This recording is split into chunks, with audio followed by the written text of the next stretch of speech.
This was clearly not the plan. To be embarrassed, and I ain't living up to the standard that's apparent. No room for excuses, only improvements. But sit with me a moment before you jump to your conclusions on how we got here. We could start from the top, we could start with the sacks, we could start with the drops, we could start to the shots, to a target that's draped. Regardless, let me talk to what's really at stake, and that's legacy. Trying to fill the role of the one that stood ahead of me. Whole city want the one took after me instead of me, and rightfully so, my homie like that. And let them tell it about me, I'ma be right back. Exchange my struggles for a rifle, that's a light pack. And I just smile and show humility despite that. Yeah, they think I'm soft, think I'm weak. My confidence is rooted in belief. They call me the one, I live to the hype. Now they tryna tell me that the choice isn't right. Tell me, did I lose it? Well, did I lose it? I gotta be myself, don't care what they say, cause I'm the only person that can stand in the way. Tell me, did I lose it? So did I lose it? Once there was a man on a journey, made some fatal mistakes in a hurry, sent away from all of his worries, like succeeding what many saw was Billy Graham in a jersey, to the abyss, until he reappeared proven worthy. That was me, so I know where you been. What kind of sort of the difference is that you think it, but I knew I was him. Knew I would smack the competition that blend. Knew I would change the Carolinas and the league before the laces would spin. And it wasn't easy. They brought me back after releases if they didn't need me. And then they got you, and respectfully, the whole thing just feel like a waste. A press release about a trade they tried to play in my face. 7 years in the desert with no chance of escape. And a fan base that sees it as an utter disgrace. Just be patient with them, they don't deserve it. But it's on you, you gotta earn it. They call me the one, I live to the hype. Now they tryna tell me that the choice isn't right. Tell me, did I lose it? Well, did I lose it? I gotta be myself, don't care what they say, cause I'm the only person that can stand in the way. Tell me, did I lose it? So did I lose it?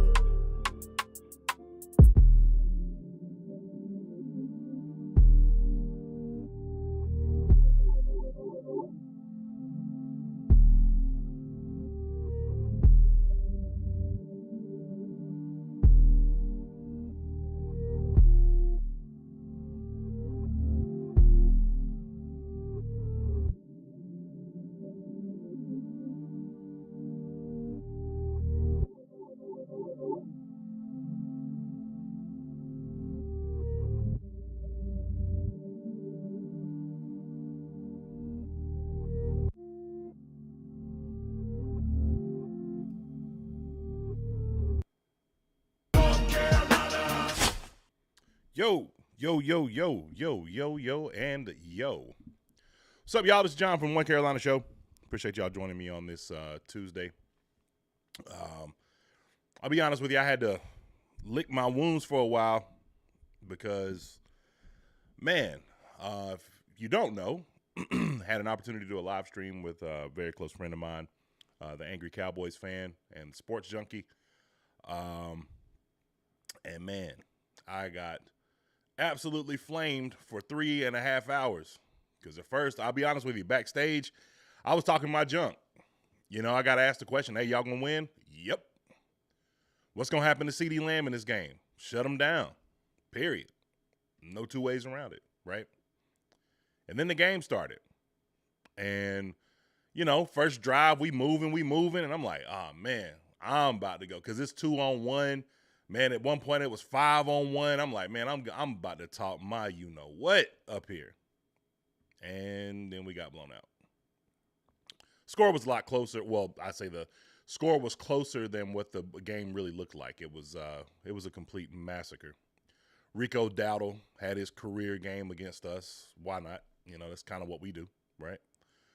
But I walked away from it.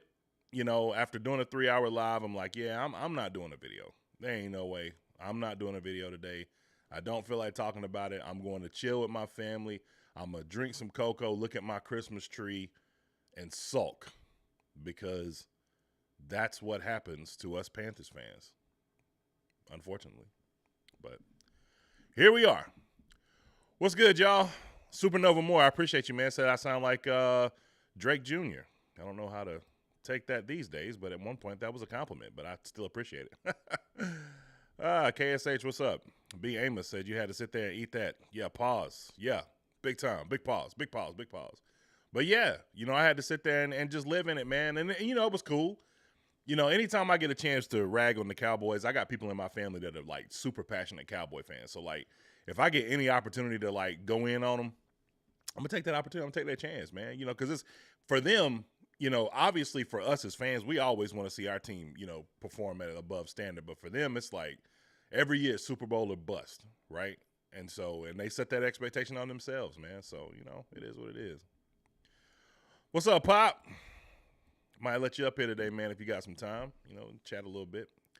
But let's get to it.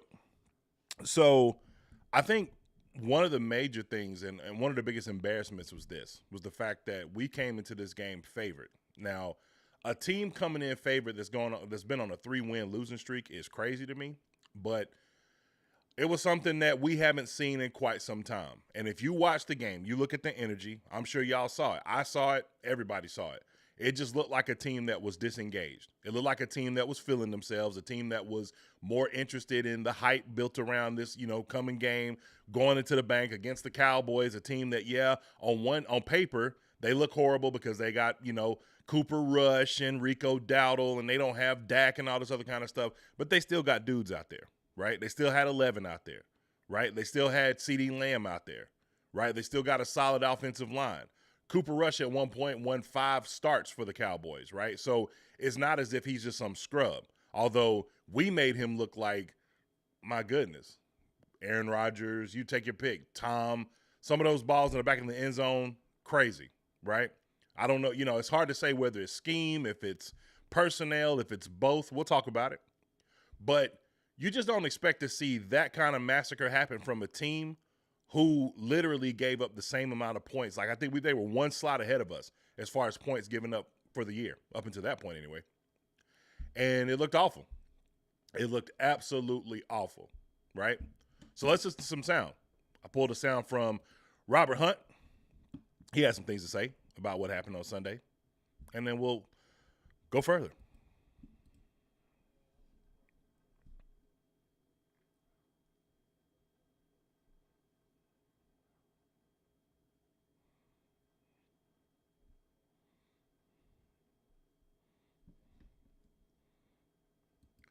All right, so I'll say this real quick, just to intervene. To me, that's a problem, just personally. The only reason I say that is because, man, the play calling changes as well. We've seen that. I've seen y'all talk about it. I've seen it for myself. We go away from things that are our core principles for now because of what we have personnel-wise, because we allow other teams to dictate our pace, right? So that first drive happens, all right, cool. But it was more than that first drive. And we scored after that first drive. So we still had momentum after a really, really big explosive play. One of the most explosive plays we've had in the last 10 years. But let's keep going.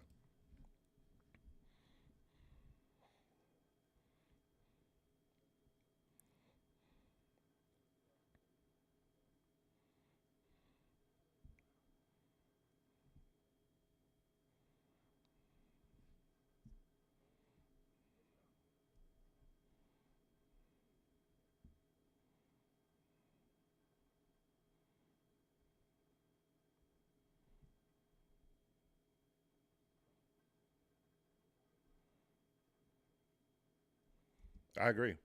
I think they could have won it too.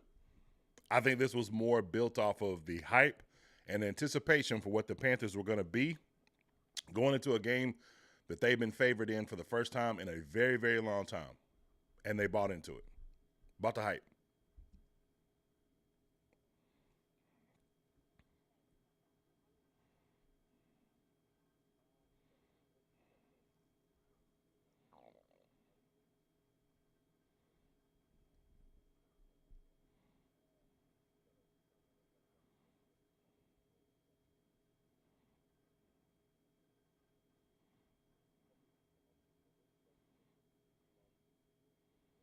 Man, don't they? That's like the toughest thing to hear, man. This week will humble us even though we've been losing. My goodness. 7 years, y'all. He ain't experienced this for 7 years. He came from a season where they had statistically one of the best offensive seasons in their franchise's history. That's with having guys like Dan Marino, right? Him scoring touchdowns, flipping into the end zone. I'm going to take a bag, but, man, I'm going to Carolina. Whew. Feel for you, dog. Hey, keep pounding.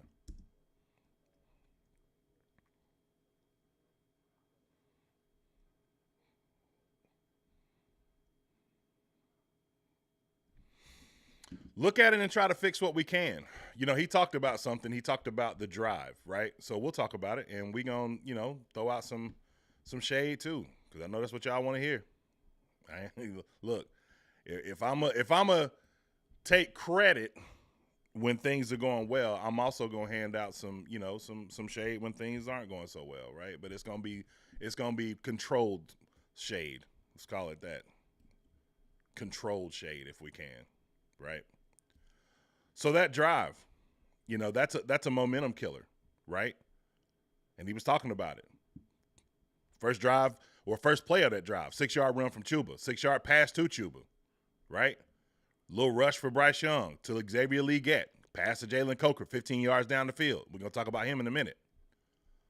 Penalty by Dallas, rush by Chuba, pass to Chuba, pass to Legette, pass to Coker. Man, similar names on that drive, and we moving. And then Bryce spinning, put Micah Parsons on skates for a second, and then fumbled. Yes. What was the story of this game? What was the reason we lost this game ultimately? Was it a culmination of things? You better believe it. But I am willing to get on here and say that we lost this game primarily due to turnovers. Turnovers by primarily one person, right? Now, am I going to jump out the window like some of you and suggest that he's a bust or that we need to change quarterbacks next year or change course? No, and no. He's going to be fine.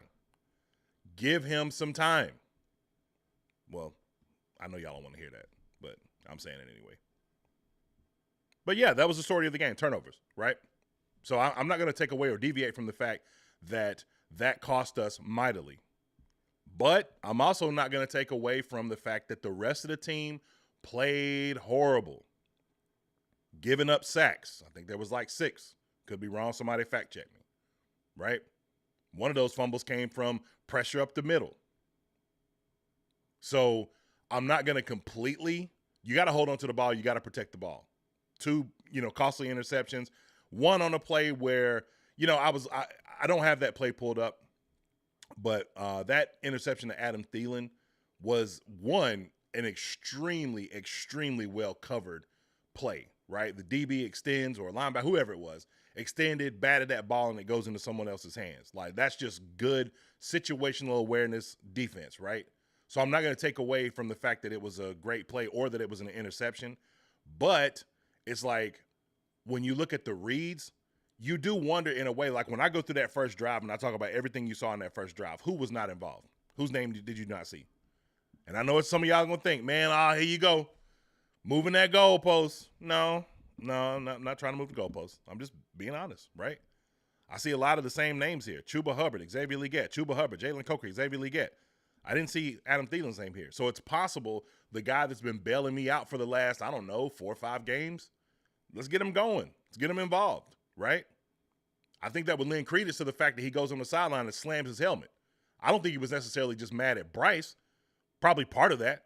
But he was also like, my goodness, y'all finally start to get me involved and then this happens, right? Throw that may have been a little bit late. Tip pass, boom, goes into a linebacker's hands and he picks it off. The right read would have been Jatavian Sanders. We clearly saw that. But as we see many times with game plans, we don't know exactly what the read was or what the call was. The call might have been to go to him the whole time. Now, obviously, as a quarterback, you're free to make that decision to say, okay, this guy looks wide open, 3 slants, running the same direction, and you got this man over here playing super off coverage on a tight end who's basically wide open, probably could have turned up the field and made, 5, 6 more yards out of it to keep the drive going. But if you're trying to get your guy involved, like, am I happy with the play? No, absolutely not. Horrible read, obviously. But I'm not going to sit here and destroy the guy over a bad game, especially not what we've seen on tape over the last five weeks, right? I know that's what many of y'all want me to do. And some of you might be justified. I'm not going to – look, I am never going to be the kind of guy to tell you how to fan. You might be justified in your position. Maybe. I might be too, though, right? So however you want to see it. Check the chat real quick. Say what's up to everybody. Caleb Dixon, good morning. B. Amy said no sound, no sound. No sound, no sound, no sound. What? Me? Y'all can't hear me this whole time? Wait. Hey, y'all put a 1 in the chat if you can hear me. No audio on the video. Oh, okay, on the Robert Hunt video I was playing. My bad. Hold on. Man, sorry about that. I think I know the issue. Where's the culprit? Input. Boom. That should fix it. But we don't need that sound anymore. Regardless. Note, what's up? Supernova, what's up? Elliot, my man, what's going on? Y'all tap a 1 in the chat if you can hear me. I know y'all couldn't hear Robert Hunt, but tap a 1 in the chat if you can hear me. All right, cool. Perfect. So I'm going on. So next, don't really need much sound for what we're going to talk about after this. The Robert Hunt sound, I know I'll kind of fumble the bag on that, but whatever. All right. Jalen Coker is our number 1 receiver, without question. Without question. I understand this might have been a blown coverage. I get it. But situationally, you're aware of what's happening, and you put your quarterback in a position to place a ball in stride for you. How many times have we seen this over the last few years? I'll tell you, we haven't. And secretly, I know this is going to sound bad because I am a big proponent of seeing the development of the person that we drafted first overall. Well, not first overall, our first pick, I would say, that we moved up for in the first round. Is there – I want to be careful when I say this because I want to be fair. But is there a part of you guys that would have wanted to see that be him? Not even necessarily for justification, but because of what we saw on tape. Like, you go back and you look at Jalen Coker's tape at Holy Cross. One, you can barely see it because it's grainy. It's Holy Cross, right? But two, a lot of this stuff, man, we seen XL just absolutely burning dudes, right? I want to see more of this. Now, one would say, okay, well, is this being dialed up a lot? That's a good point. It may not be schemed up a lot. I'm not a film expert. Y'all tell me. I just know that I love seeing 18 do this, but boy, would this look good if 17 was doing it. And I think it'll come. I do. I think it has to be developed. I think they're asking him to do some things that maybe aren't. We talked about this in our last live. There's some things that they're possibly asking him to do that he may not be used to, right? But this was one of those things, the 9 route, the post, taking the top off of defense so things can work better underneath. That's kind of what I expected. That's what I thought would happen more often, right? And you give him a chance. I think that's coming. But this, I'll be honest, this was a little telling when you saw this happen with such ease. And there were many people that told me that Jalen Coker didn't have wheels. That's clearly not the case. At 6'3", 213, moving. I think this kid's going to be a star. I really do. 327 yards on the season. You can tell that there's a chemistry being built. That 15-yard dig route to him earlier in the game. I saw that a couple of times. That what would you call it? I don't know, corner route, maybe. On the sideline against Denver. Man, Bryce throws that ball. The throw and the catch was like, well, yo. To me, I feel like if he was available in some of those games that we played, the Eagles game specifically, we win that game. I think we win that game convincingly. This is really, really, really encouraging. Now, I know we've talked about the idea of being at the top of the draft, taking someone like Ted McMillan, Travis Hunter. You know, we're going to do our first official mock draft probably this week, maybe tomorrow. But I want to see what this development looks like over the next few games. He's got a very favorable, according to PFF, an extremely favorable matchup. Let's take a look.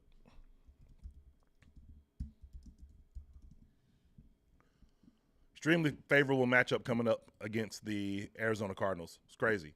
My man haven't even played enough snaps for them to have an avatar for him. But you can tell he's a guy.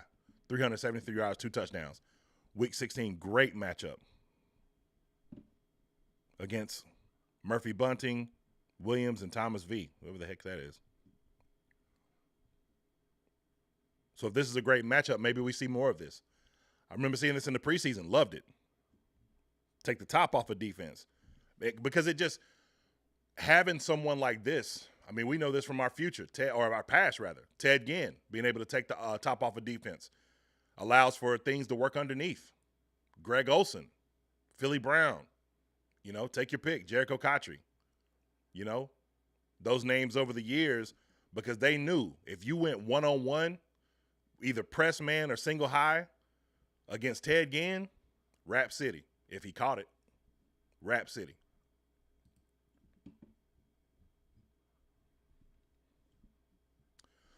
All right, Arno S says, potentially unpopular opinion. I do not want Hunter on Carolina. I think he's still an unproven element. I would vehemently disagree. But I understand. The only thing that I would say about that is this. I do worry a little bit. It's like my man Angry Cowboy Fan is in the chat, and we talked about this on Sunday. Sometimes when you have a guy that can do a lot of things, right? And we talked about this from the perspective of Leonard Little, who is a former linebacker for the St. Louis Rams, or became a defensive end. But when he was drafted, he was a linebacker, right? And they moved him to defensive end and kind of fit his body type better, his athleticism. And, man, he went on to have a great career. He might have been a maybe 2 or 3 year guy if he remained like a Mike or Sam linebacker, right? So just because you can do something doesn't mean that you should, right? What do I mean by that? Travis Hunter can play corner. Travis Hunter can play receiver. But I'll be really interested to see what these teams think going in. Like, I would think that personally they probably would draft him more as a corner, right? And then he has packages that he runs on offense, right? Charles Woodson, Champ Bailey. We've seen guys that this has happened with before. But what do you know them for? Because they were two-way athletes in high school as well, or in college as well. Not like this. Not to his degree. He is a unicorn. Make no mistake about it. But we've seen guys similar, right? But when they come into the league, Charles Wilson is being a corner. Champ Bailey is being a corner, right? And to me, I think if that's his primary position, then, yeah, he deserves to go. I think it could be either way because with his ball skills, man, like you could justify making him your primary receiver if you draft him if you're Carolina and then, have some packages for him at corner, or you know what? Maybe he's just one of these anomalies that can play both ways. I don't see it lasting that long. That's my biggest concern. As far as the talent is concerned, I mean, to me, when you talk about just his skill set, I remember Cam talking about this in an interview with I Am Athlete. There's just some dudes, man, that when they show up on the field, they wreak havoc. And they're just different human beings, right? That was Percy Harvin, right? When Percy Harvin was at Florida, he stepped on the field, different human being. When he was in Seattle, stepped on the field, you knew. Like, you were going to have to game plan. I need to make sure where you were at all times. He's one of them kind of guys. So if they do take him, I would like to see where they choose to put him, but I don't think he's going to be available because I think we're probably going to finish the season. Like, I think we're going to beat Arizona. I know many people don't think that. I think we are. I think we're going to rally back. We're going to beat Arizona on Sunday. My guess is that we end up picking probably somewhere between 5 and 8, right? He ain't going to be there. He is not going to be there. So, but if he is, I'm with it. Because one thing I'll say, and I'm kind of getting off the beaten path for a second, and that's okay because I appreciate you, weighing in. Man, I feel like one of our biggest problems that we've had for a number of years is having talent. Like having super talented, like Cam Newton was a super talented guy. Steve Smith was a super talented guy. Luke Kuechly, Thomas Davis. These were like world-class Hall of Fame level athletes. First ballot, some of them Hall of Fame level athletes. I can't look down this roster and see that anywhere right now. And in respect to, the people that we do have on the roster, because I don't want to, be shady. But when you just look from the top to the bottom of the roster, I just personally don't see that, right? So I would like to see us be in a position to have some guys that are like, you want to have those. Having dogs is one thing. There's a lot of people that are dog, right? You got some dogs out there, some serious dogs out there, right? But being a dog and being talented, two different things. Like, I fully believe that most of the people lining up, the 22 men, 11 on 11 that are lining up are dogs. But talent is a separator because you can have the mentality, but still just not like Jalen Coker, for example. Jalen Coker, mild-mannered guy, definitely got dog mentality because you can't do it, this at the NFL level and not be, right? But he's talented. Smitty called him the best route runner in the entire draft. Super talented. The last time Smitty said something, and I know people talk about, well, he said this about Terrace Marshall or Matt Corral. Yeah, but I feel like he was being favorable to Carolina fans. When he's talking about it from a broad spectrum, and he also called Cooper Kupp, when a lot of people said he was wrong. And we see how that played out. Another Triple Crown, real recognized real, right? Triple Crown recognized Triple Crown. So just my thoughts. Anyway, appreciate you weighing in. Elliot Brooks says, I think Carolina needs to focus on the line. We have a solid O-line. We now need a strong D-line. I agree. Ghost Daddy said you can't pass him, though. I agree, man. I mean, because of the talent level, you can't. Just way too talented. Way too talented to pass. So that brings me to my next point. All right. There has been so much made about Ejiro, Evero, and the 3-4 defense. And for good reason. The Carolina Panthers have allowed 418 points this year, 32nd in the league, dead last. We've only scored 247, dead last, right? Our overall team grade is 32, which is dead last, right? Offense 26, defense 32nd. And I have been one of those people who have advocated for retaining Evero. And I know most people will be like, man, get out of here with that. I don't want no parts of that. Here's my only justification for doing so. At what point do we make a decision to say, all right, I know it's bad, but we're going to roll into the next season with everything in tow because there is some positive qualities to that, right? Now, I know one would say, well, what proof do we have from this season that that's a positive quality going into next season? And I would say harken back to 2023, right? Panthers had a top 5 defense under Ejiro Evero. I know it didn't look like we wanted it to look, but the facts are the facts, right? How can we get it better? Let's read this article. Carolina Panthers' new head coach and new general manager are practically doing cartwheels through the Indiana Convention Center when discussing the fact that old defensive coordinator is sticking around. Ejiro Evero isn't old. In that case, he's only 43. At the time, Evero is 4 months older than head coach Dave Canales. And it's fair to wonder how much longer the Panthers will be able to hang on to him. Boy, have the tides changed. My goodness. I have a great relationship with him. He's always been under contract here. I'm just excited to work with him another year, General Manager Dan Morgan said this week at the NFL Combine. I think he's one of the young, bright minds on the defensive side of the ball, and I'm excited for his future. I don't think he's going to be long. It's going to be long before he's a head coach. I would vehemently disagree. It'll be a while. Evero interviewed for 3 head coaching vacancies, including the Panthers, after directing the top 5 defense in 2023, when the defensive success stood in stark contrast to the league's worst offense.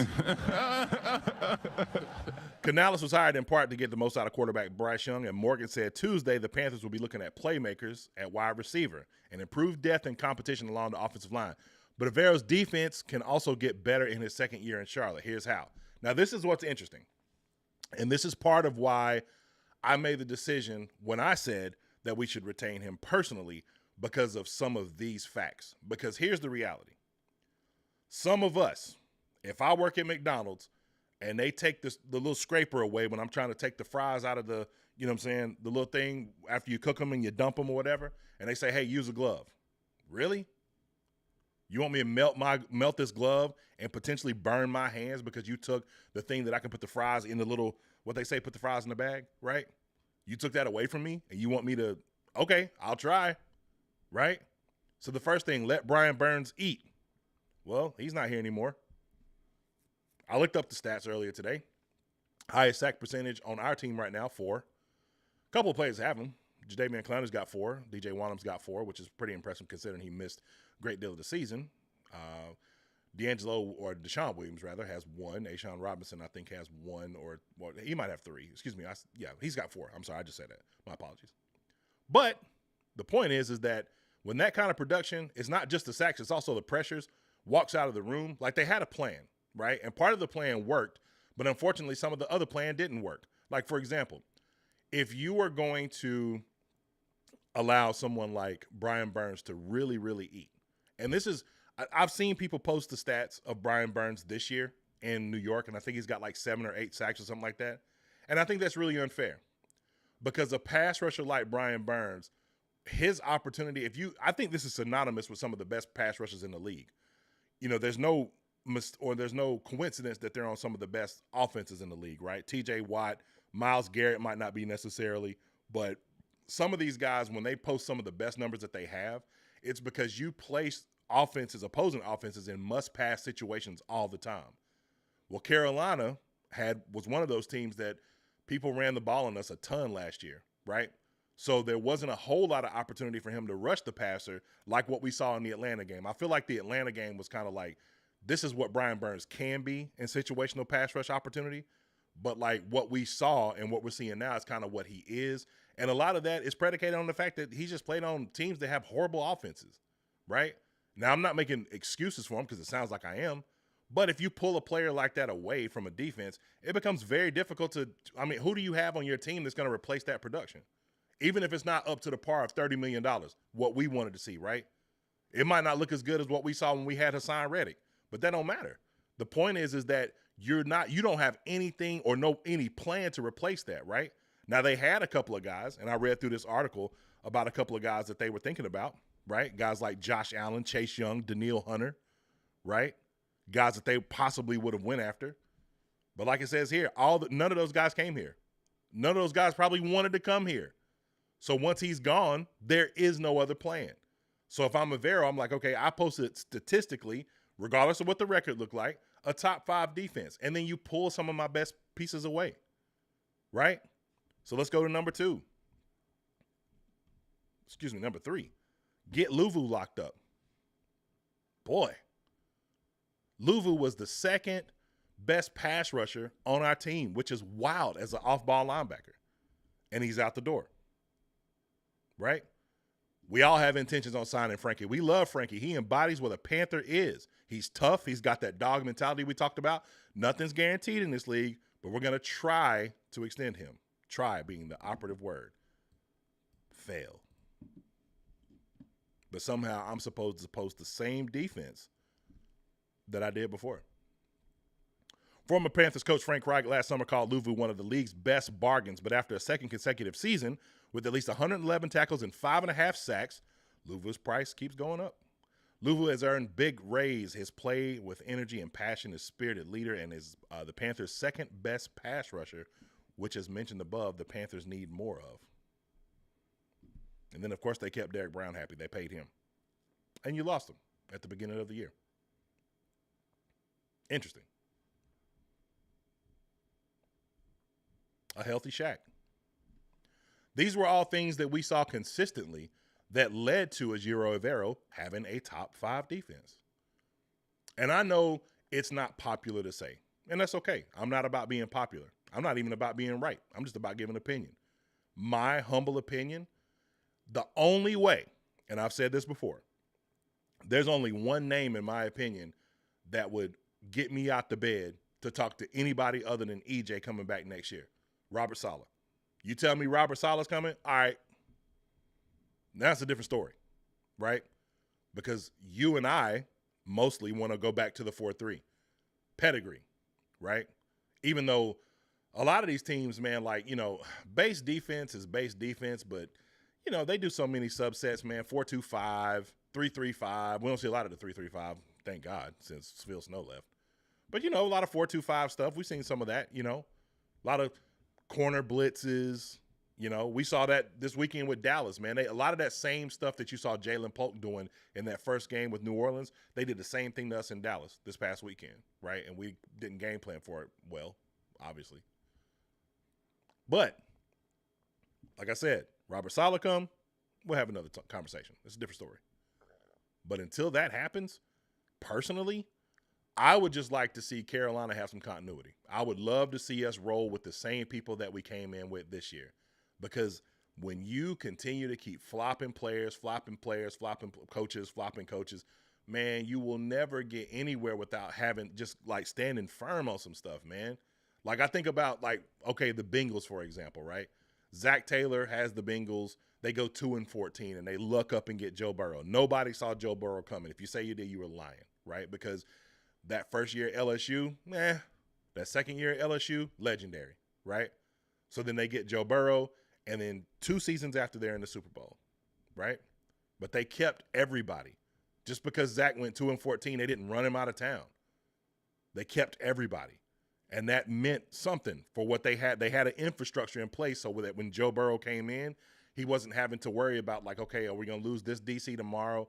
Is this position coach going to get fired? Is Zach Taylor going to be out of here? So if Zach Taylor gets fired and he's the one that drafted me, then they're going to be thinking about, you might get a coach that might not even like me, even though I'm what I am, right? A lot of that stuff matters in the development of these guys' careers. We don't want to think that because as fans, we just want to win.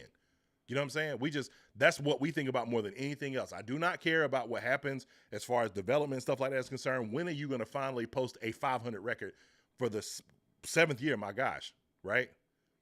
That's why I said in that song, a fan base that sees it as an utter disgrace, just be patient with them. They don't deserve it, but it's on you. You got to earn it. Anyway, I'll let the chat for a minute. Aaron Arno S. Did I say that right? Hating on the Vera for our stats is like hating the gravy because your biscuit is burnt. That's an interesting analogy. I'm gonna need a comp pick for Avero before he even done here. I hear you. All right, I'm gonna read this one. This one looks really long. Do we draft a wide receiver properly to test Bryce Young into next year because we need that 100%, or do we draft a premium defensive player like an edge and bolster our weakness? Body raise, body arm, body raise. I'm not sure what that is. That looks like syntax. That's crazy. Put the pinto beans in the bag. That's hilarious. I hope I say this right. Jorge Reyna, salute to you.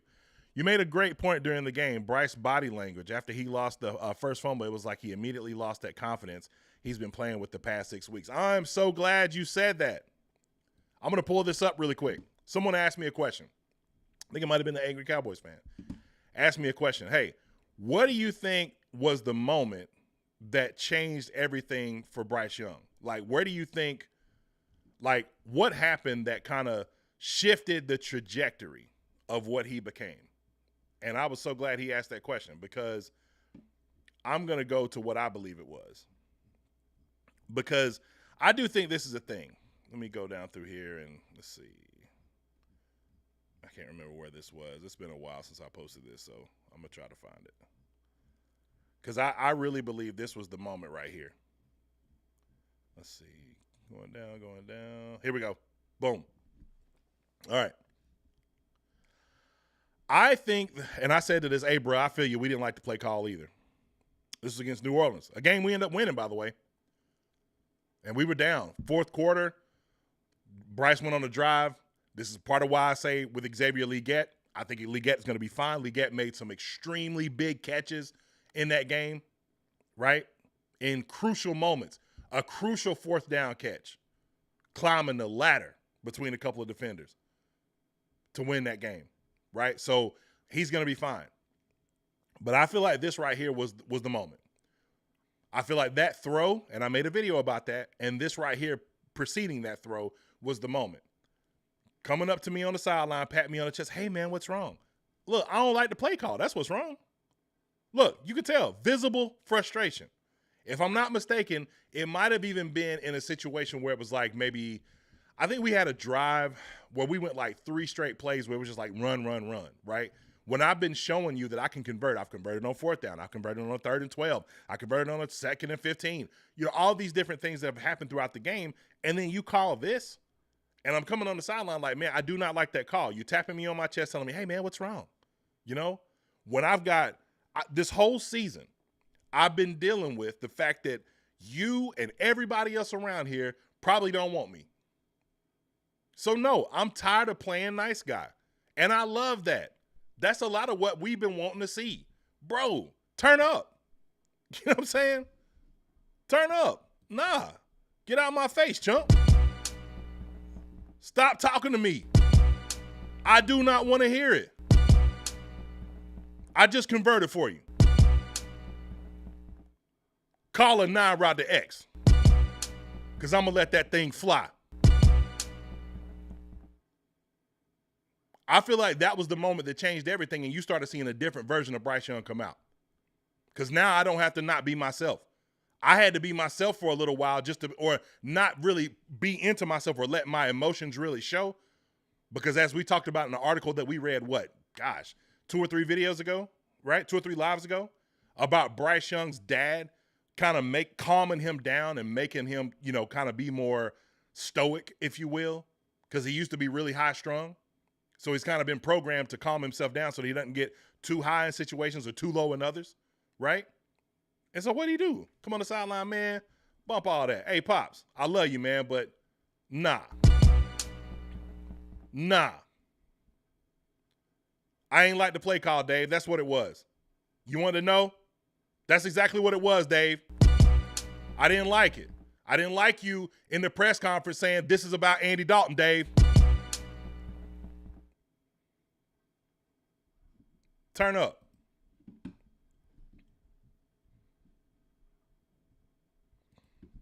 Elliot said, "One Carolina, you ready to bring up your Bryce Deontay Johnson conversation?" Hey, man, I did already. I can reference that again. Where I talked about how, at the beginning of the season, the preseason game, first drive, right? They going down the field. Everything looks great. Bryce roll out on the 4th down, throw a pass. Smitty even said, man, that was horrible. But, hey, when it works, it works. That's his game, though. That's what he does. And in the red zone, right, after you just caught this pass, toe dragged out of bounds, man, great play. All I know is me, I'm looking at this, I'm like, oh, man, this season about to be interesting. We got a guy, man. This dude's going to be legit. And look, this is what made me so disappointed about the Deontay Johnson situation, man, is that, man, you had to, like, if you wanted to be a number one, if there was ever a place where you were going to be a number one, this was it. You had it. It was yours, right? Nobody else. What Drake said, nobody else is. This was yours. And you fumbled it. Why? Attitude. Me. Right? Going to the end zone. Run a little fade. Little corner, whatever you want to call it. Right? Little flat. Probably I would say a flat. Being that close to the end zone. And you're covered. You were covered. And my man flailing his arms in the end zone. Mad. Because the ball went over my head. What you want me to do, throw a pick? So it's a lose-lose situation. You want me to throw where you covered, me throw a pick, and have these folks in here looking at me like I'm crazy because you want an opportunity to make a play on the ball when there's nothing there. You're covered, my brother. We still scored a touchdown. Isn't that the ultimate goal? You helped on this drive. Isn't the ultimate goal to score? Right? No. I knew from Jump Street, oh, this ain't going to work. He did the same thing to Andy. Same thing. And then I guess something happened. I don't know the full details. Y'all probably know better than me. But clearly something happened to eventually bring it to a point where, we can't do this no more. Thank you for your services, man. Appreciate you. Yeah, this ain't going to work. Yeah, I appreciate it. Bryce Young's NFL career like a guy flipping over burgers at a tailgate. Once mistakes, he panics, overcorrects, and then the defense feasts. If he trusts his instincts, he might finally cook up some wins. You know what? That's a take that I actually agree with. That's pretty good. Salute to you. Round of applause. That's a good take. Because I do think in some respects that Bryce is still holding back who he can really be because of fear of making a mistake. I believe that. Like I said, I think this right here, what happened in this moment right here, is what led to him kind of sort of breaking out of that mold. But at the same time, I feel like it's still he still kind of is reserved. He still holds back a bit. You want to see him like, you know what? Just sell out, man. Sell. Yo, if X is like, look, I talked about this too. We looked at Xavier Leggett's scouting report, right? One of the things that we didn't see on the scouting report was that he struggles to catch the ball. But all of a sudden, he's struggling to catch the ball. Now, obviously, he's a rhythm guy. And, I mean, that play against the Eagles, man, I'm not going to hold that against X for his whole career because we wouldn't even have been in the opportunity to make that play if X wouldn't have caught the pass he caught from Bryce coming out of the end zone. So I'm not going to dog him for that, right? But what you don't see a lot of is him getting, like, one-on-one opportunities downfield where he can go up and make a play, climb the ladder, right? And that's the stuff that you want to see happen. That's when you talk about the confidence, you know what I'm saying? Like, that's a confidence throw. I would love to see him get to the point like Burrow, for example. Burrow cussing out Zach Taylor on the sidelines. Zach Taylor probably like, my brother, you know you threw 2 picks in this game? You seen that stat? Hey, look, I know your stat line is great, and we won this game. We beat Tennessee. Bro, you threw 2 picks. What are you talking about? I'm just coming over to critique you a little bit. That's all. Joe Burrow like, man, if you don't go somewhere. I would love to see Bryce get to that point. Bro, just throw it. When you throw picks and you have high-level production like Joe Burrow, it's because you're pushing the ball down the field. You're giving guys opportunities. Now, I will say this in fairness. That hasn't been something that has been a highlight in Carolina since he's been here. However, it has happened. I remember the Mingo play, right?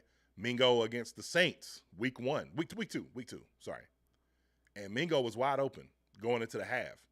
That might have been game we won if he wasn't overthrown, right? But at least you took the shot. I want to see more of that. I think it's on the way.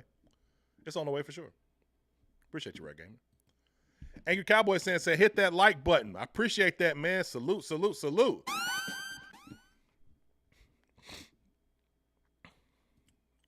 Said he'd be an all-time Panther. XL would be an all-time Panther. No. Salute. That's peace. I don't know about that, but yeah. Anyway, man, we took a road off the beaten path. Let's get back to it for a second. So I was finishing up my talk about Ejiro Evero. I saw another interesting article about Skylar Callahan. Salute to them. Salute to, what was it? What's their podcast? With them, Jonathan Stewart and Desmond. Oh, man, it's leaving me right now. Anyway, salute to them boys. Believe in Panthers. Yeah, believe. Yeah. So this was when Evero was first hired. Chuck Pagano explains what Avero's defense will look like. And there's going to be a point in here that you guys are probably going to get extremely triggered by. So I'm ready for that. Carolina's defense will have a new wrinkle to it this offseason. Okay, maybe not just new wrinkle, but a wholesale change. New defensive coordinator Ejiro Evero is implementing a 3-4 base scheme. And that's one trigger right there, which will shift Brian Burns to outside linebacker and Derek Brown to defensive end. The goal is to have bigger ends and more athletic linebackers who will be able to rush the passer without having a hand in the dirt. He's a 3-4 guy, a Vic Fangio disciple, to work together with San Francisco 49ers when Fangio was the defense coordinator. Evero was assistant. A lot of Avero's fronts starting a 3-4, a lot of coverage out of that base defense and a lot of coverage out of that sub defense are things we'll see in Carolina. Now, here's the most triggering phrase in this entire paragraph. Evero is not as aggressive as some of the other defensive coordinators, but he was reasonably aggressive as the play caller in Denver last season, so we can anticipate more of that. Okay? Well, we still anticipating it. Where's it at? Because that's one thing that you can say is a major knock. Now, if you want to call that personnel, if you want to, who knows? But all I hear all the time is about prevent. Playing 5 yards off coverage. J.C. Horn talking about not being able to cover the main, receiver or move around and be aggressive with that main receiver, press man, whatever you want to call it, right? Having to, being able to work, like, I remember Richard Sherman was very similar, right? People knock Richard Sherman for this, but if you're great where you're great, then, hey, be great, right? I didn't mean to make it sound like that, but the point is that there was a argument about how Richard Sherman would only primarily be on one side of the field. He had like 8 picks one year, right? Doing just that. Because you had Brandon Browner. You had, Byron Maxwell, right? You had Cam Chancellor. You know what I'm saying? Earl Thomas. So you've got other guys that are helping out, but you and where they're asking you to play, your one side of the field, hey, I got this locked. Don't throw over here. You mad, bro? You know what I'm saying? Now, do I think that that's J.C. Horn? No. I would put J.C. Horn more in the Darrelle Revis, the, Sauce Gardners, the, Surtains of now, the guys that follow your guy around. I'm like, hey, look, one of the things I was so disappointed in, I'm like, yo, I wanted to see J.C. following CeeDee Lamb around all game, and then I had to remember to myself, like, man, that's not what Evero does at all, right? And it's like, man, that sack was huge. That looks good. I'd rather see, the fact that you have – I saw a really interesting stat. Let me see if I can find it. I saved this from earlier, and it was talking about where J.C. Horn ranks as far as coverage this year. Let me see. Where we at? I got to find my – give me one second. Okay, here we go, bookmarks. There was here we go. J.C. Horn. Lowest catch rates allowed, minimum 50 targets via Next Gen Stats. 4th in the league. There's some names up there, y'all. Look at the name up under it. Look at the name up under it. And I know people were saying we won that trade, man. Stop playing. But J.C. Horn at 51.4%. Dante at 52.5%. Man, y'all told me Dante was dead out here. What happened? Darius Slay at 52.7%. How come all these people leave Carolina and start to flourish? Rasul Douglas. My goodness. Kobe Durant. Boy, your parents was a fan, boy. Denzel Ward, DJ Reed, Christian Gonzalez. I mean, right up there in the mix. And I'm sure if you go around and look at these opposing defenses, they probably letting their guy follow guys around a little bit. Put my best guy on your best guy. Hat on a hat. Let's see if you win. Come on. And we don't really see a lot of that. Wish we did, though. But it still doesn't change my case for Evero. Still doesn't change my position and how I feel about that. So, go back to the chat for a second. Mingo. Yes. Oh, boy. Talk about it. That's one of the best trades in Panther history. One of the best. We appreciate that, man. Salute to y'all.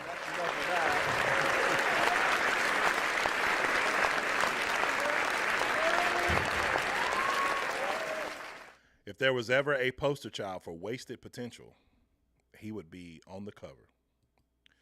Dante being on this list is sick. We got rid of our studs constantly. Yes, we did. It is. It is very sick. There's no rhyme or reason. People, man, you know how it is. You work at a job for a long time and, you get excited about your next opportunity, show up a little bit earlier, dress a little bit nicer, you know what I'm saying? Work a little bit harder. So I don't think that – I think part of it is really like, you go to a place like you realize when you walk into Pittsburgh, like there's nothing about this organization that screams incompetence or failure. When I come to work because it's meaningful. I got a great boss. My boss is – he's a bruiser. He's hardcore. I worked for a guy one time. He may or may not be listening. It didn't really work out well between us. This guy was a GM recently that I worked for in the car industry, as many of you know. I've been a finance manager for quite some time. I actually stepped away from that role so I could be more involved in this. But, man, this guy was hardcore. But that was because he didn't accept mediocrity as a standard.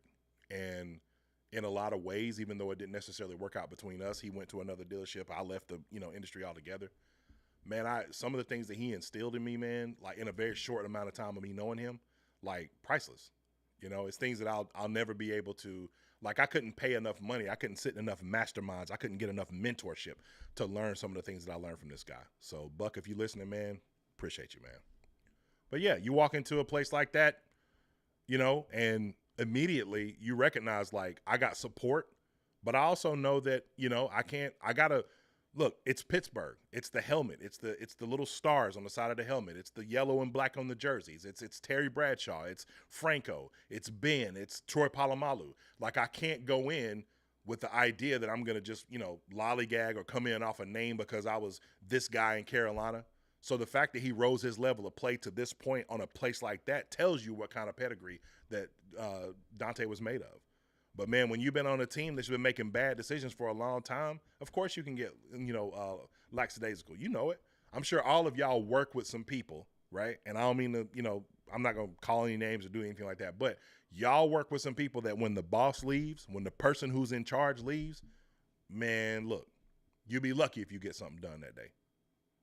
Because when the person who's telling you, like, hey, let's get to it, when they walk out, it's over. So from the day, I'll reference another piece of the song that I wrote.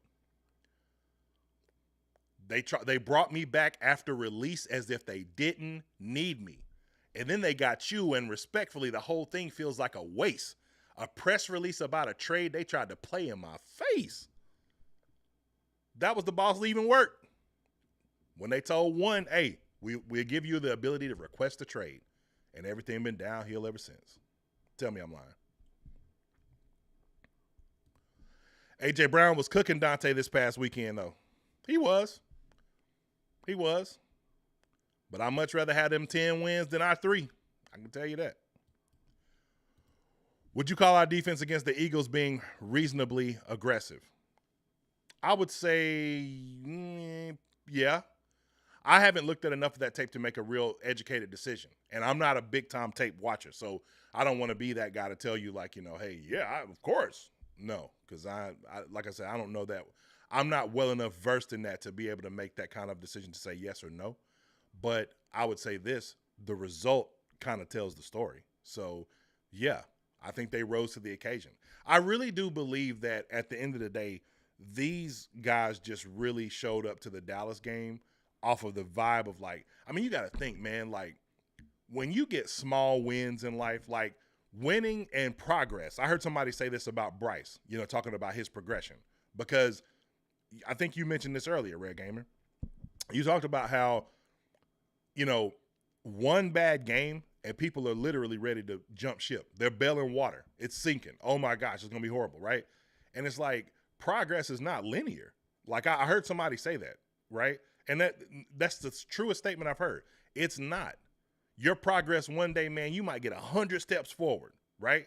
And then the next day you might only take 1. You're building a business. You're Jeff Bezos with Amazon starting in your garage. You start off with the books.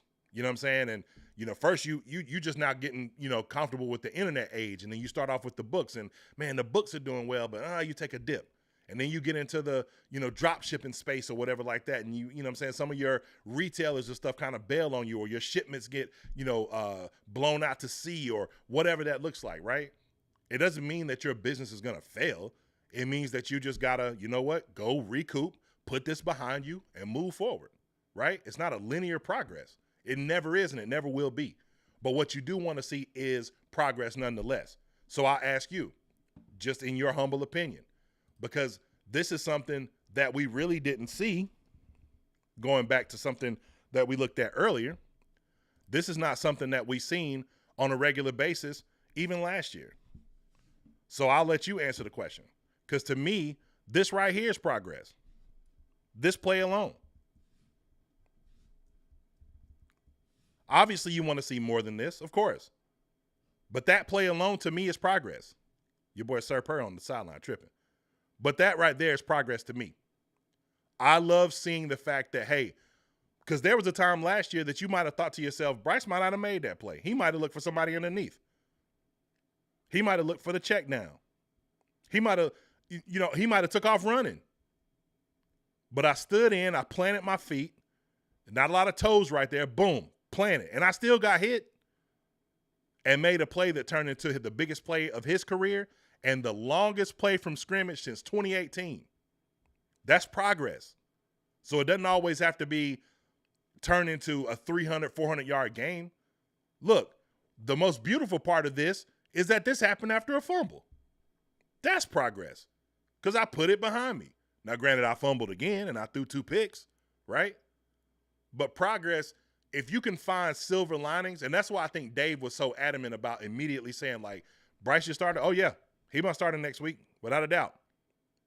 No matter what Dave Newton crazy butt come out here and say, or whoever else, that's my starter. Y'all got to be easy on Dave Newton. Y'all know that's the gig, man. Like, I know people was upset about Dave Newton and some of the stuff he said in the tweet, but the gig is the gig. Like, he got to be interesting. Otherwise, he'd be out of a job. So, salute to Dave Newton. He's been covering the team for a long time. Tyler said, it's obvious Bryce is progressing. He and the Panthers need more talent. We also are going through head coach growing pains. I couldn't agree more. I heard Dave Canales admit to in the last game, man, maybe I got to get those plays in faster, right? So my question, and salute to you, Tyler, I appreciate that. You going to leave room for that? Because we'll make room for everything else. Boy, we will talk about everything else when it comes to this young man, but are we going to leave room for that? That's my question. Red Gamer said, in my humble opinion, the owner doesn't allow for that type of progress. I'm going to disagree. And normally I wouldn't. Let me see if I can find this real quick. I'm going to see. I was going to show something one day, and I want to see if I still have it here. Where's that at? There it is. All right, perfect. Okay. So I've talked about this before, but I want to show something real quick because to Rare Gamer's comment, I'm going to show some love to Dave Tepper. And I know that's not going to be popular. Please don't kill me. But I want to show this picture real quick. So this is a picture from Germany. That's Luke. That's one of the announcers. I can't remember his name, to the right of Luke, left of us. But that's Luke, John Beeson, David and Nicole Tepper, Thomas Davis, Smitty, and Julius Peppers. Which, by the way, bro, look at Smitty, man. I'm fascinated. Like, when you watch Smitty play on the field, what T.I. said in that song, I'm 5'5" with the soul of a 6'4", you know what? If that ain't Smitty, bro, that's crazy. Look at him next to Julius Peppers. And Smitty would be out there ragdolling dudes like Aqib Talib, Roman Harper, Rondé Barber. You know what I'm saying? It is nuts. What he done in the NFL at his size need to be studied, and it needs to be a blueprint for other guys to come in the league like him. Well, first of all, there'll never be another guy like him. But I'm saying the archetype, because that's just crazy. But here's my point. So, Red Gamer said, in my humble opinion, the owner doesn't allow for that type of progress. All right, so there was a time where 59 right here, I saw him in Buffalo gear not long after the Matt Rule regime and, David Tepper started making his own decisions. John Beeson, we never saw him. David and Nicole Tepper, obviously they were who they were. Thomas Davis went on to another team, came back and had a great ceremony to commemorate his retirement. Smitty was in Baltimore. Smitty came back, right? And Julius Peppers is our GOAT, in my opinion, right? Now, notice the hat. What's the hat say? Keep pounding. When I see all of these folks in this picture and I see that hat on your head, what does that tell me? I'm learning from my mistakes. I'm going to get the heck out the way. I'm going to invite people back in, right? Eventually they're going to make amends with Cam Newton. It's coming, right? But I'm getting out of the way. I get it now, right? Now we'll see. When this season's about to end, we going to see, right? But at least for now, at least from what I see here in this picture, the reason why I love it is because it looks like you get it. I could be dead wrong. Sell me on it. That's what you do. You sell stock. So that's what he did right there. I'm old enough to remember this, CGI Panther supposed to be replacing things like Keep Pounding and the brand being a thing. And it's like, bro, if you don't get out of here with that. I'm old enough to remember hearing about you wanting to fire Mike Tomlin. Really, I heard that? Have we heard that? Oh, yeah. I know about you mowing down your Goldman Sachs guy or JP Morgan, whoever it was, old house, building another one just so you can flex. Hey, salute. If there ever was a flex, boy. Big flex. But when I see this, and he's very philanthropic, does a lot of work in the community. Told Rock Hill to go kick rocks. Well, you growing. At least you're trying to.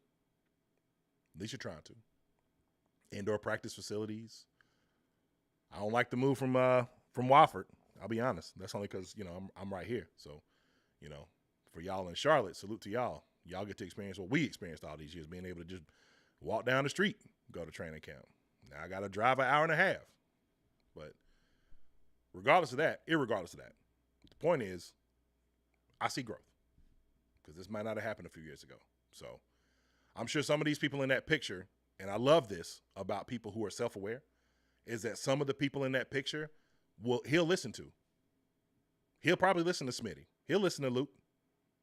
Hey, man, don't fire Canales. I know it ain't look that good, man. I know he's struggling as a heck. Don't fire him. I know Avero's struggling out there with deep. We got the worst run defense, man. Let's just give him one more chance. Let's get Derek Brown back. Let's see what we can do with, one of these picks. Let's see if it's Abdul Carter. Let's see if we move back up in the first round if you want to take James Pierce. Let's see if you like TJ Sanders. You know what I'm saying? Any one of these got Mason Graham, Will Johnson if you want to get a corner. You know what I'm saying? There's some dudes at the top of the draft. Let's give him a chance, see what he can do. DJ Johnson's starting to look a little bit better in run defense. Let's give him another chance. You know what I'm saying? Until Robert Saleh called. And you like, Robert, what's up, man? You want to come coach where? Word? Hey. Avero Banner, look. It's not you, it's me. Salute to y'all, man. I appreciate y'all. So, Angry Cowboys fans, I got to fly 6 hours to my training camp. Yes, out there in Oxnard. Let's get the natural grass field now, Tepper. I agree. I think that's the next step in the development. Hey, man, I know you bring concerts. Salute. Look, one of my Ashevilleans threw a concert of all concerts there just a couple of months ago. Luke Combs. You know what I'm saying? Raising money for our people back in Asheville. I talked about this before. I'll plug this again before the show is over. But, yeah, I think that you got to find a way to be able to do both. You got to. Too many injuries. Too many risks. You do not want to take the chance of losing really, really good players to issues of injuries, especially if they come as a result of this turf.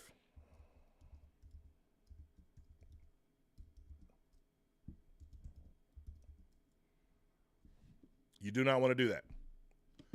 So, yes, I agree with you, Elliot.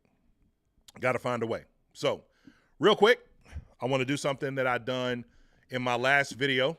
I want to talk about, there have been some extremely tragic situations that have happened in Western North Carolina and surrounding areas. And I'm not being promoted by Samaritan's Purse. I'm not, being supported, by them in any way. I don't have any kind of partnership with them. This is something that I believe in. As you guys know, I am a Christian. I think that, the best way that we represent Christ in our lives is to be the hand and feet of Jesus out here in society. And so Samaritan's Purse is one of the places that I know for a fact is doing, really good work. A lot of places take donations, but what I love about Samaritan's Purse is that the donations go directly to, the resources that are needed, right, to the places that need the resource. So, instead of y'all giving me money or anything like that, I didn't want to ask for that. I wanted you guys, if you feel it in your heart, donate to Samaritan's Purse. I'll put the link in the chat. You can donate to SamaritansPurse.org/disaster/Hurricane Helene relief. We got a lot of families. I was home for Thanksgiving, and, my mom was telling me something that just broke my heart, and she was talking about how there's like a lot of kids, and families who don't have food. And you would think with as much as humanitarian effort has been going on in the Asheville area, the Western North Carolina area, that there would be far more, places and support systems for people, but there's not, right? Not as much as we would think. So if you find it in your heart to donate, please donate to the Samaritan's Purse. This will help children to be able to have a good Christmas, to have food in their bellies, because, Asheville, man, I rode through, and I told you guys I would do a video eventually. I've been kind of holding off on that because, it's hard. I grew up there. A lot of the landmarks that I see, places that I used to frequent, are completely destroyed and gone. And this, you're talking about a 10, 10-year cleanup, for this stuff. And there's still stuff just everywhere, right? So we want to do all that we can to try to help, support those people in Western North Carolina, if you don't mind to do that. So yes, SamaritansPurse.org/disaster relief/Helene recovery. So I'm going to place that link in the chat right now. If you choose to do so, go through, help them out. And the Angry Cowboys fan, another brother of mine, say, yes, sir. Bless you for this. South Carolina, it wasn't just us. It was South Carolina, Georgia. It was us, down here, where I'm at in Taylor, South Carolina, was hurt pretty bad. So, yeah, like I said, if you find it in your heart to give, man, that would be really great. I'm sure there'll be some people that are, really helped by this. And so, man, it's gonna get better. We pray for those people that it'll get better. Another thing I want to do is shout out Randy Moss, man. I, saw the things that were going on with him. Cancer. I'm not sure the full details of the cancer. I saw a lot of people wearing the jerseys last night in support of Moss. So, praying for him and his family through this tough time, man, and pray that he's able to recover fully. The one thing that's beautiful about what we live in society now is that medicine is, advanced extremely, right? So we're in a place where, it's not like it used to be where, some things that we have were an immediate, like, get your family together because, it's going to be the worst, so hopefully they're able to give Randy all the treatment. They caught it early enough for him to be able to be, to get through this and to come out on the other side more healthy and more aware than he ever has been before. And I appreciate him and salute to him for actually, talking to guys and making them aware of getting your test, when you get to around the age of 40, man. It's really important to make sure that you're testing for all those different things that can happen, at that age. So, but anyway, man, I appreciate y'all taking y'all's time with me this morning.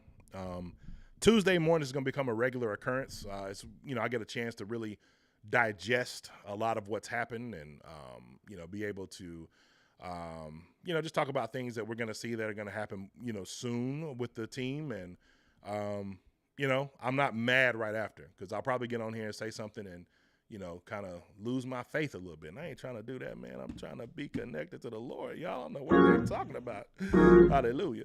But either way, I appreciate y'all tapping in with me today. I will be coming back on soon to do our mock draft, our first official mock draft, and I look forward to tapping it up with you guys. Yes, didn't know that, John, I'm in Spartanburg. That's what's up, Tyree. We got to get together and get get dinner sometime or something, brother. But, yes, I am in Taylor, South Carolina. But either way, man, y'all have an excellent day. Excellent, excellent day. More content coming soon. Appreciate y'all. It's John from One Carolina Show. Keep pounding.